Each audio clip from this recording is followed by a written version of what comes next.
When Stanley came to a set of 2 open doors, he entered the door on his left.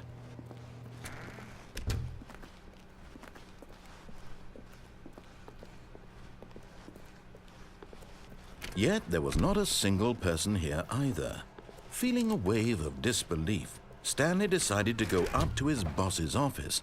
Stanley stepped into the broom closet, but there was nothing here, so he turned around and got back on track.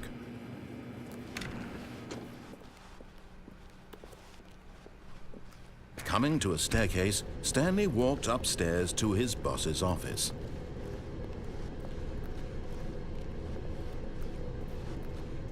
But Stanley just couldn't do it. He considered the possibility of facing his boss. Admitting he had left his post during work hours, he might be fired for that. And in such a competitive economy, why had he taken that risk? All because he believed everyone had vanished? His boss would think he was crazy.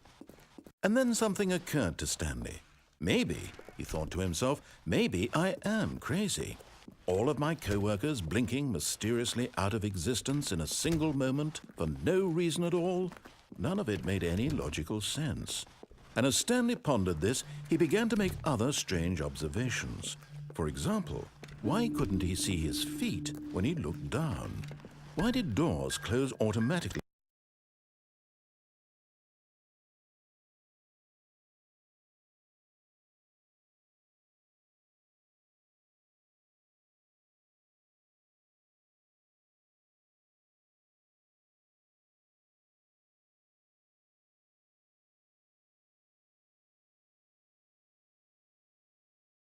Behind him wherever he went. And for that matter, these rooms were starting to look pretty familiar. Were they simply repeating? No, Stanley said to himself, this is all too strange. This can't be real. And at last, he came to the conclusion that had been on the tip of his tongue. He just hadn't found the words for it. "I'm dreaming!" he yelled. "This is all a dream." Oh, what a relief Stanley felt to have finally found an answer, an explanation. His co-workers weren't actually gone. He wasn't going to lose his job. He wasn't crazy after all. And he thought to himself, I suppose I'll wake up soon. I'll have to go back to my boring real-life job pushing buttons. I may as well enjoy this while I'm still lucid. So he imagined himself flying and began to gently float above the ground. Then he imagined himself soaring through space on a magical starfield, and it too appeared. It was so much fun, and Stanley marveled that he had still not woken up.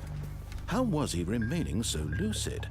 And then perhaps the strangest question of them all entered Stanley's head. One he was amazed he hadn't asked himself sooner. Why is there a voice in my head dictating everything that I'm doing and thinking? Now the voice was describing itself being considered by Stanley, who found it particularly strange. I'm dreaming about a voice describing me, thinking about how it's describing my thoughts, he thought. And while he thought it all very odd and wondered if this voice spoke to all people in their dreams, the truth was that, of course, this was not a dream. How could it be? Was Stanley simply deceiving himself, believing that if he's asleep, he doesn't have to take responsibility for himself?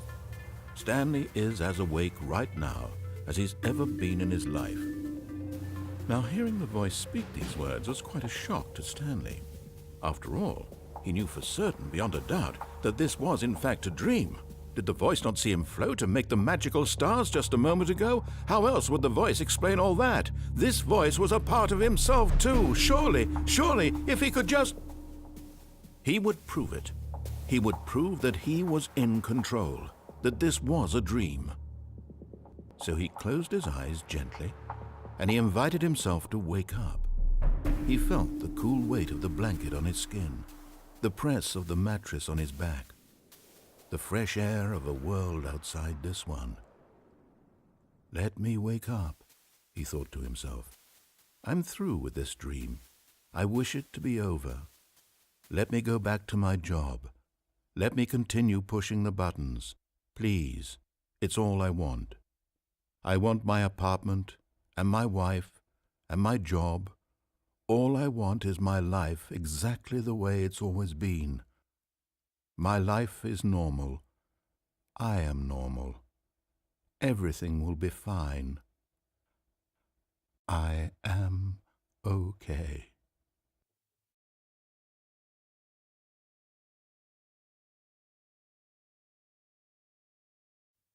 Stanley began screaming. Please, someone, wake me up. My name is Stanley. I have a boss. I have an office. I am real. Please, just someone tell me I am real. I must be real. I must be. Can anyone hear my voice? Who am I? Who am I? And everything went black.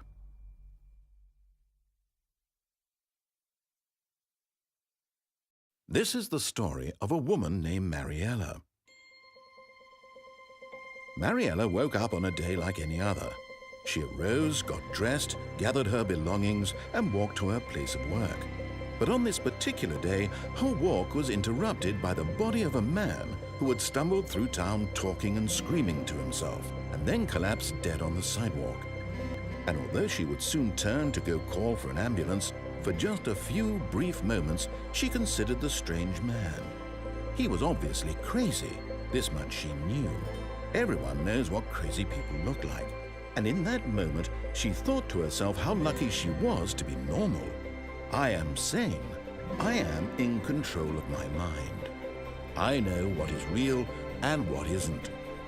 It was comforting to think this, and in a certain way, seeing this man made her feel better. But then she remembered the meeting she had scheduled for that day. The very important people whose impressions of her would affect her career, and by extension, the rest of her life. She had no time for this, so it was only a moment that she stood there, staring down at the body. And then she turned and ran.